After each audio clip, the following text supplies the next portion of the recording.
Assalamualaikum warahmatullahi wabarakatuh.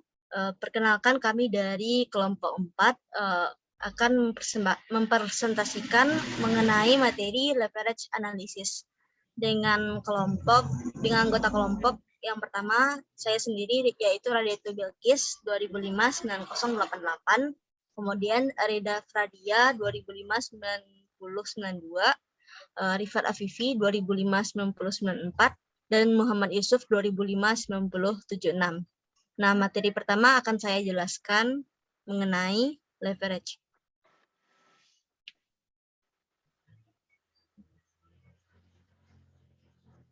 Nah, leverage itu sendiri dapat diartikan sebagai yang pertama itu penggunaan sumber dana oleh perusahaan yang memiliki beban tetap atau biaya tetap. Nah, yang kedua itu utang yang dimiliki oleh perusahaan. Next. Nah, dalam terminologi bisnis, tingkat leverage operasi yang tinggi dan faktor-faktor lain yang dimiliki konstan itu menyiratkan perubahan yang relatif kecil dalam penjualan menghasilkan perubahan besar pada ROE. Nah, yang kedua, risiko bisnis bergantung pada biaya tetap dalam operasi perusahaan.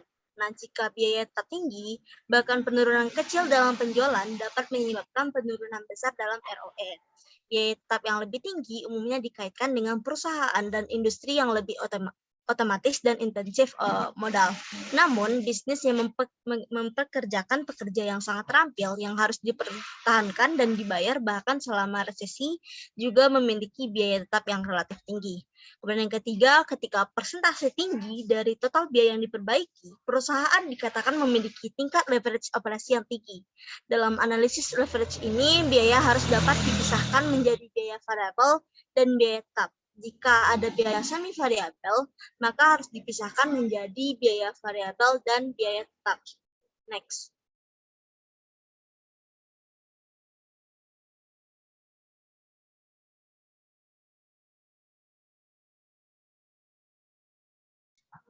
Nah, kita dapat mengetahui kuantitas impas dengan mengetahui bahwa operasi impas terjadi ketika laba sebelum bunga dan pajak atau EBIT sama dengan 0.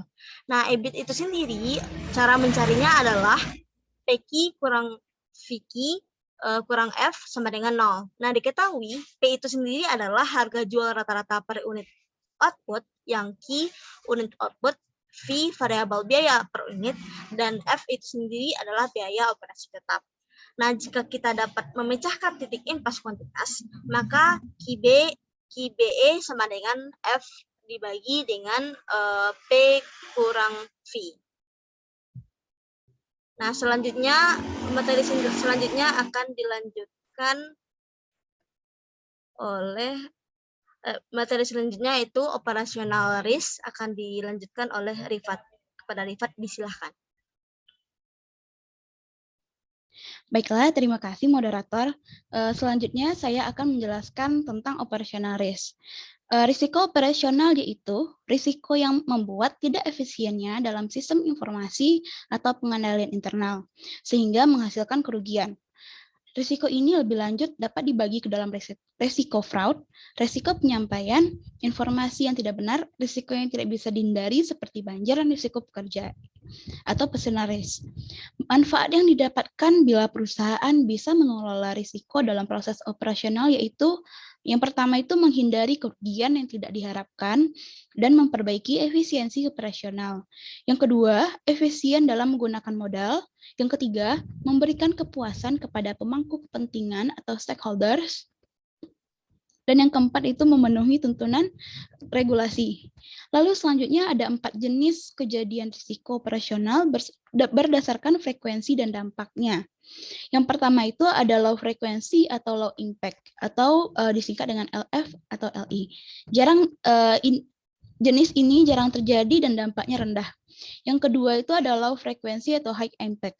Itu disingkat dengan LF per HI, yaitu jenis ini jarang terjadi namun dampaknya sangat besar. Yang ketiga itu ada high frequency atau low impact. Itu disingkat dengan HF atau LI. Sering terjadi namun dampaknya rendah. Dan yang terakhir itu ada high frequency atau high impact dengan singkatan HF atau HI. Jadi jenis ini sering terjadi dan dampaknya sangat besar. Lalu Next. Lalu selanjutnya yaitu Basel Committee on Banking Supervision atau BCBS menyatakan adanya dua pendekatan untuk pengukuran risiko operasional, yaitu pendekatan metode standar dan pendekatan metode internal. Yang sekali ini kita akan membahas dulu pendekatan metode standar. Metode standar ini terbagi dengan tiga, yaitu ada metode Basic Indicator Approach atau BIA, itu merupakan pendekatan yang paling sederhana, di mana pendapatan kotor dipandang sebagai proksi untuk exposure risiko operasional pada bank.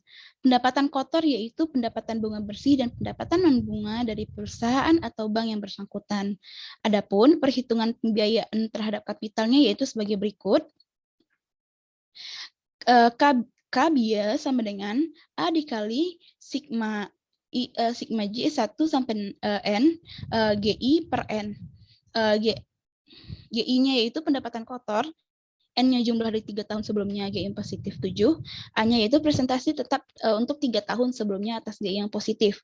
Yang kedua, pendekatan metode standar yang kedua yaitu Standardized Approach atau SA.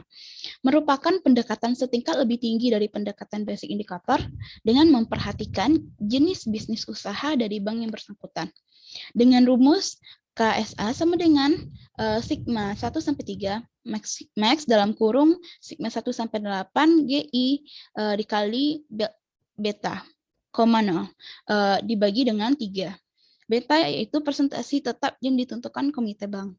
Lalu yang ketiga itu ada alternatif Standardized Approach atau SA, yaitu merupakan metode yang hampir sama dengan pendekatan standardized. Pada perhitungan pembebanan kapital sudah memisahkan unit bisnis retail bank dan unit bisnis komersial bank yang bersangkutan. Tetapi perhitungannya tidak menggunakan pendapatan kotor, melainkan dari rata-rata totalan dan advance yang sama 3 tahun terakhir. Dengan rumus KRB sama dengan beta RB dikali M dikali sigma 1 sampai 3 LA RB per 3 dan KCB sama dengan beta CB dikali M dikali sigma 1 sampai 3 LECB per 3, di mana nilai M-nya sebesar 0,3. Lalu next. Yang kedua itu ada pendekatan metode internal. Pendekatan internal measurement merupakan pendekatan yang paling sederhana dari pendekatan advanced measurements dalam pendekatan internal. Dalam menghitung kapital yang dikenakan sebagai risiko operasional, ada 3 parameter yang harus dipertimbangkan. Yang pertama itu ada indikator exposure atau EI, biasanya dinilai dengan pendapatan kotor. Yang kedua itu probabilitas kejadian atau probability of event, atau disingkat dengan PE. Yang ketiga itu kerugian yang sudah terjadi atau loss given event, itu disingkat dengan LGA. Dan ketiga ini diperkalikan dengan mempertimbangkan sebuah skala kerugian yang tidak diharapkan atau unexpected loss disimbolkan dengan Y. Adapun pendekatan ini menggunakan perhitungan sebagai berikut. K-IMA sama dengan sigma 1 sampai N dikali sigma 1 sampai K, Y, IJ dikali EI dikali PA dikali LGA. Dan nilai dari Y ditentukan telah ditentukan oleh komite bank untuk setiap unit bisnis dan tipe kejadian risiko operasional. Baiklah, sekian dari saya kembalikan kepada moderator. Terima kasih kepada Rifat. Materi ketiga yaitu financial risk akan dijelaskan oleh Reda. Kepada Reda disilahkan. Baiklah, saya akan membacakan tentang financial risk.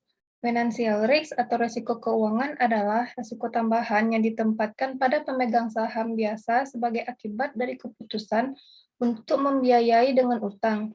Secara konseptual, pemegang saham menghadapi sejumlah risiko tertentu yang melekat dalam operasi perusahaan ini adalah risiko bisnisnya, yang didefinisikan sebagai ketidakpastian yang melekat dalam proyeksi pendapatan operasional di masa depan.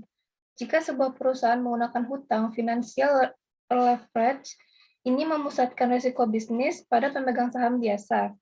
Mengukur pengaruh perubahan keuntungan operasi terhadap perubahan pendapatan bagi pemegang saham Dengan menggunakan beban tetap dalam keputusan keuangan ini diharapkan agar menjadi perubahan laba per lembaga saham, earning per share atau EPS. Angka EPS dapat diperoleh dengan menggunakan rumus berikut, di mana pembilang berjumlah laporan laba rugi pada tingkat penjualan tertentu yang ditampilkan secara horizontal. EPS sama dengan penjualan dikurang biaya tetap, dikurang biaya variabel, dikurang bunga, dikali 1, dikurang tarif pajak, dibagi saham beredar, sama dengan EBIT dikurang 1, dikali 1, kurang T, bagi saham beredar. Sekian dari saya, kembalikan ke moderator.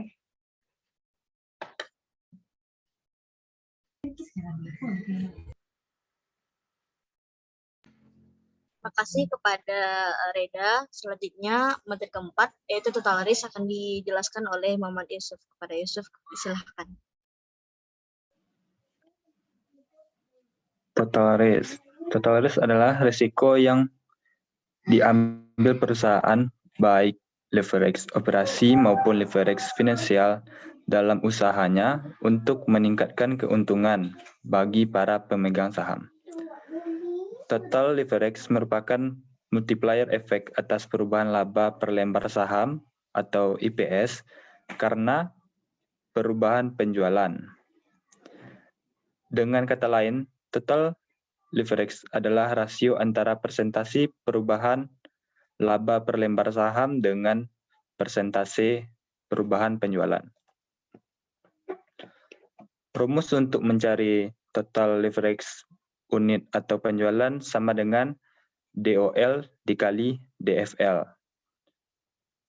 Rumus untuk total leverage per unit sama dengan Q dikali P dikurang VC per Q dikali P kurang VC dikurang FC dikurang I dikurang D per 1 kurang T.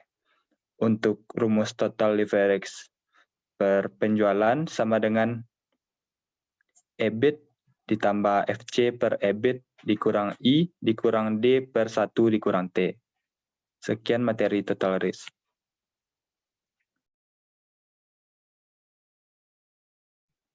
Terima kasih kepada Yusuf. Nah, dengan berakhirnya penjelasan dari Yusuf, maka berakhir pula lah presentasi dari kami.